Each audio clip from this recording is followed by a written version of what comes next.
Everyone, ನನ್ನ ಹೆಸರು ಲಿಖಿತಾ ರಾಜ್. ನಾನು ಸ್ವಾಮಿ ವಿವೇಕಾನಂದ ಇಂಗ್ಲೀಷ್ ಮೀಡಿಯಮ್ ಸ್ಕೂಲಲ್ಲಿ 10ನ ಕಂಪ್ಲೀಟ್ ಮಾಡಿದ್ದೀನಿ. ನಾನು 84% 10ಲ್ಲಿ ಮಾರ್ಕ್ಸ್ ಬಂದಿದೆ. ಅದಾದಮೇಲೆ ನಾನು ಸ್ವಾಮಿ ವಿವೇಕಾನಂದ PU ಕಾಲೇಜ್ನ ಸೆಲೆಕ್ಟ್ ಮಾಡ್ಕೊಂಡಿದ್ದೀನಿ. ಅದರಲ್ಲೂ ಇಂಟಿಗ್ರೇಟೆಡ್ PCMB ಕೋರ್ಸ್ನ ತೊಗೊಂಡಿದ್ದೀನಿ ಸೈನ್ಸ್ ಫೀಲ್ಡಲ್ಲಿ. ಅದಾದಮೇಲೆ ಇಲ್ಲಿ ಟೀಚರ್ಸು ಮತ್ತು ಲೆಕ್ಚರರ್ಸ್ ಹೇಳೋದಾದರೆ ನಮಗೆ ತುಂಬ ಕ್ಲಿಯರಾಗಿ ಡೌಟ್ ಕ್ಲಿಯರ್ ಮಾಡೋದಾಗಿರಲಿ, ಮೋಟಿವೇಟ್ ಮಾಡೋದಾಗಿರಲಿ, ಸಿಲೆಬಸ್ ಕಂಪ್ಲೀಟ್ ಮಾಡೋದಾಗಿರಲಿ ತುಂಬ ಚೆನ್ನಾಗಿ ಮಾಡ್ತಾರೆ.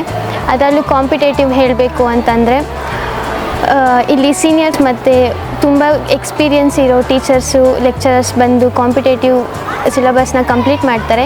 ನಮಗೆ ಬೋರ್ಡ್ ಸಿಲೆಬಸ್ ಮತ್ತು ಕಾಂಪಿಟೇಟಿವ್ ಎರಡು ಪ್ಯಾರಲಲ್ ಆಗಿ ಮಾಡ್ತಾರೆ. ಎವ್ರಿ ಮಂತ್ ನಮಗೆ competitive plus board syllabus test ಕೊಡ್ತಾರೆ. ಅದರಲ್ಲಿ ನಮಗೆ ಕಾಂಪಿಟೇಟಿವ್ ಸಿಲೆಬಸ್ ಹೇಳಬೇಕಂದ್ರೆ OMR ಶೀಟ್ ಜೊತೆನೇ ನಮಗೆ ಎಕ್ಸಾಮ್ನ ಕೊಡ್ತಾರೆ. ಅದರಲ್ಲೂ ಬಬ್ಲಿಂಗ್ ಮಾಡೋದು ಅಂತಂದರೆ ನಮಗೆ ಫಸ್ಟಲ್ಲಿ ಗೊತ್ತೇ ಇರಲಿಲ್ಲ. ಫಸ್ಟ್ ಟೈಮ್ ನಾವು ಬಬ್ಲಿಂಗ್ ಮಾಡಬೇಕಂತ ಹೇಳಿದಾಗ ನಮಗೆ ಕಾನ್ಫಿಡೆನ್ಸೇ ಇರಲಿಲ್ಲ. ನೆಕ್ಸ್ಟ್ ಟೈಮ್ ಕಾಂಪಿಟೇಟಿವ್ ಎಕ್ಸಾಮಲ್ಲಿ ನಮಗೆ ಬಬ್ಲಿಂಗ್ ಮಾಡಬೇಕಾದ್ರೆ ಮತ್ತು ಬೋರ್ಡ್ ಸಿಲೆಬಸ್ ಆಗಲಿ ಬೇರೆದು ಯಾವುದಾದ್ರೂ ಆಗಿರ್ಬೋದು ಸಹ ನಮಗೆ ಕ್ಲಿಯರಾಗಿ ಬಬ್ಲಿಂಗ್ ಮಾಡೋದು ಎಲ್ಲ ಹೇಳ್ಕೊಟ್ಟಿದ್ದಾರೆ.